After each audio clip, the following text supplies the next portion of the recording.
ഇവിടെ ക്ലീനിങ് ജോലി ചെയ്യുന്ന ഒരാള് ക്ലീൻ ചെയ്തോണ്ടിരിക്കുമ്പോൾ അറിയാതെ ഒരു വിജൃംഭിച്ച മതിൽ പൊളിച്ചു. നോക്കിയാൽ അതിനകത്ത് ഫുള്ള് ക്യാഷിന്റെ കെട്ടാണ്. അതിൽ നിന്ന് ഒരു കെട്ട് മാത്രം എടുത്തോണ്ട് വന്ന് അവന്റെ ഫാമിലിയെ പുറത്തേക്ക് കൊണ്ടുപോയി സിനിമയും മാളിലും കയറി വയറ് നിറച്ച് ഫുഡും കഴിച്ചുകൊണ്ടിരിക്കുകയാണ്. ആ ക്യാഷ് വെച്ച് കടം ഫുള്ള് തീർത്തതും കയ്യിലുള്ള ക്യാഷ് കഴിഞ്ഞതും ജ്വല്ലറി ഷോപ്പ് ഓണറിന്റെ അടുത്ത് പോയി അവിടെ കുറെ എലികളുണ്ട്, അതിനെ കൊല്ലാൻ വേണ്ടി മരുന്ന് വാങ്ങിയിട്ടുണ്ട്, അത് വെക്കാൻ ചാവി തരാൻ പറഞ്ഞു. ചാവിയും കൊടുത്തു. ഇവനകത്ത് പോയിട്ട് ആദ്യം തന്നെ ഒരു സോപ്പിൽ ആ ചാവിയുടെ അച്ചെടുത്തു. എലിക്ക് മരുന്നിടുന്നത് പോലെ ആ ഓട്ടയിൽ നിന്ന് 2000ന്റെ കെട്ടെടുത്തു, സഞ്ചിയിൽ വെച്ചു. അതിനകത്തേക്ക് കുറച്ച് മരുന്ന് വിതറി കൊടുത്തു. ഇനിയിപ്പോ ആ ക്യാഷ് എലി കടിക്കുമോ എന്ന് വിചാരിച്ച് അതിനകത്തേക്ക് കുറച്ച് മരുന്ന് വിതറി കൊടുത്തു. പുറത്തു വന്നവനും ചാവി അയാളെ തിരിച്ചേൽപ്പിച്ചു. 2 ദിവസം കഴിഞ്ഞ് ആ ചത്ത എലികളെ പുറത്തെടുക്കാമെന്ന് പറഞ്ഞു പോയി. ഇപ്പൊ നല്ല സന്തോഷമായി വീട്ടിലേക്ക് വന്ന് ഭാര്യയെ വിളിച്ചു. അവൾക്ക് അത് കാണിച്ചതും എവിടെ നിന്നാ ഇത്രയും ക്യാഷ് കിട്ടിയതെന്ന് ചോദിച്ചതും പുതിയ ജോലിക്കായി അഡ്വാൻസ് തന്നതാണ്, സേഫായി എടുത്തു വെക്കുമെന്ന് പറഞ്ഞു. ആ ക്യാഷ് വാങ്ങി ഒരു അരി വെക്കുന്ന പാത്രത്തിൽ ഒളിപ്പിച്ചു വെച്ചു. അവൻ എടുത്തോണ്ട് വന്ന 2 ലക്ഷത്തിൽ നിന്ന് 1 ലക്ഷം മാത്രം വൈഫിന്റെ അടുത്ത് കൊടുത്ത് ബാക്കി അവന്റെ ചിലവിനായി എടുത്തു.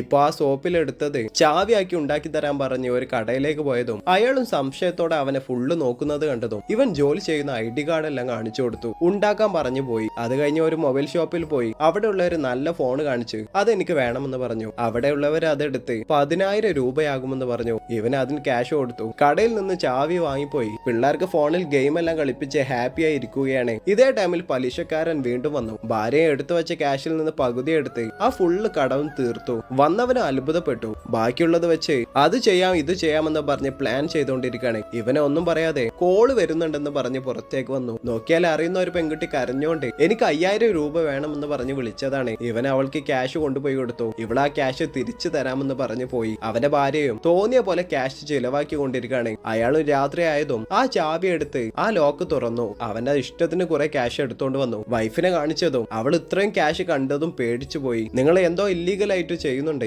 എവിടെ നിന്നാ ഇത്രയും ക്യാഷ് എന്ന് ചോദിച്ചു. അതിനയാൾ ഞാൻ തെറ്റൊന്നും ചെയ്തിട്ടില്ല, ഞാൻ ആരുടെ കയ്യിൽ നിന്ന് മോഷ്ടിച്ചതല്ല, ഈ പണം എടുത്ത് ഒളിപ്പിച്ചു വെക്കൂ എന്ന് പറഞ്ഞു. ഇവൻ ആ ക്യാഷ് എടുത്ത് ഒരു വീട് വാങ്ങി ഫുള്ള് ഫർണിഷ് ചെയ്തു. അവിടേക്ക് താമസവും മാറി.